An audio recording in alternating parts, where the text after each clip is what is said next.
মানুষের মনের ক্ষমতা নিয়ে কৌতূহল হাজার বছরের পুরনো। পৃথিবীর প্রায় সব সভ্যতাতেই এমন কিছু গল্প শোনা যায় যেখানে মানুষ শুধুমাত্র নিজের মনের শক্তি ব্যবহার করে অসম্ভব কাজ করেছে। সেই রহস্যময় বিষয়গুলোর মধ্যেই সবচেয়ে আলোচিত একটি নাম হলো টেলিকাইনেসিস। টেলিকাইনেসিস বলতে বোঝায় কোনো বস্তুকে হাত না লাগিয়ে শুধুমাত্র মানসিক শক্তির মাধ্যমে নড়ানো বা প্রভাবিত করা। অনেকে একে সাইকোকাইনেসিস নামেও চেনে। শব্দটি এসেছে গ্রিক ভাষা থেকে।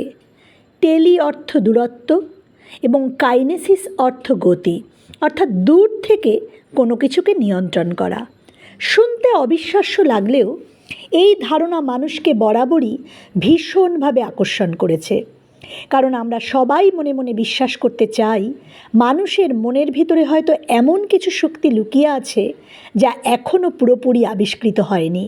Hollywood cinema, anime, science fiction কিংবা রহস্যভিত্তিক গল্পে আমরা প্রায়ই দেখি কেউ মনের শক্তিতে চামচ বাঁকিয়ে ফেলছে, বাতাসে বস্তু ভাসাচ্ছে বা দূরের জিনিস নিজের দিকে টেনে আনছে। কিন্তু প্রশ্ন হলো, বাস্তবেও কি এমন কিছু সম্ভব? বিজ্ঞানীরা বহু বছর ধরে এই বিষয় নিয়ে গবেষণা করেছেন। বিভিন্ন পরীক্ষায় মানুষকে মনোযোগ দিয়ে বস্তু নাড়ানোর চেষ্টা করতে বলা হয়েছে। কিছু পরীক্ষায় অদ্ভুত ফলাফলও পাওয়া গেছে বলে দাবি করা হয়েছিল। তবে এখনও পর্যন্ত এমন কোনো নির্ভরযোগ্য বৈজ্ঞানিক প্রমাণ পাওয়া যায়নি যা নিশ্চিতভাবে বলে মানুষ সত্যিই মনের শক্তিতে বস্তু নাড়াতে পারে।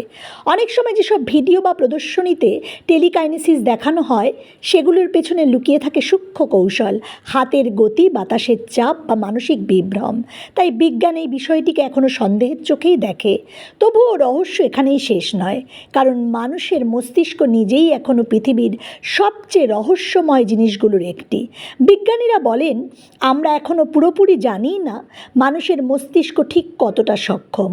আমাদের চিন্তা, আবেগ, কল্পনা এবং একাগ্রতা শরীর ও বাস্তবতার উপর কতটা প্রভাব ফেলতে পারে সেই গবেষণা আজও চলছে। অনেক আধ্যাত্মিক সাধক ও মেডিটেশন অনুশীলনকারীরা বিশ্বাস করেন গভীর ধ্যান এবং চরম একাগ্রতার মাধ্যমে মানুষের মধ্যে বিশেষ মানসিক ক্ষমতা জাগ্রত হতে পারে।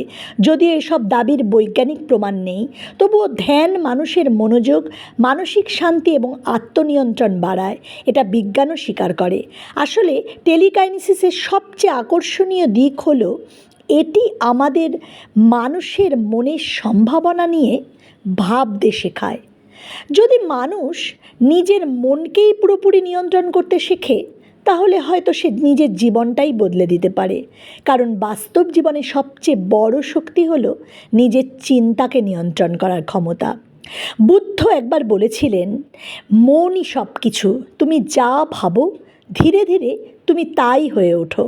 আবার মহান বিজ্ঞানী নিকোলা টেসলা বলেছিলেন, মানুষের মন এবং তার অসীম সম্ভাবনা সম্পর্কে আমরা এখনও খুব সামান্যই জানি। এই কথাগুলো হয়তো আমাদের একটা ইঙ্গিত দেয় মানুষের মনের ভেতরে এমন অনেক রহস্য লুকিয়ে আছে যেগুলোর ব্যাখ্যা আমরা এখনও পুরোপুরি খুঁজে পাইনি। হয়তো টেলিকাইনেসিস সত্যি নয়, হয়তো এটি কেবল কল্পনা, কিন্তু একটা বিষয় নিশ্চিত, মানুষের কল্পনা শক্তি, একাগ্রতা এবং মানসিক শক্তি পৃথিবীর সবচেয়ে বিস্ময়কর ক্ষমতাগুলোর একটি। আর সেই কারণেই টেলিকাইনেসিস আজও রহস্য, বিজ্ঞান এবং আধ্যাত্মিকতার মাঝখানে দাঁড়িয়ে থাকা এক অদ্ভুত আকর্ষণের নাম।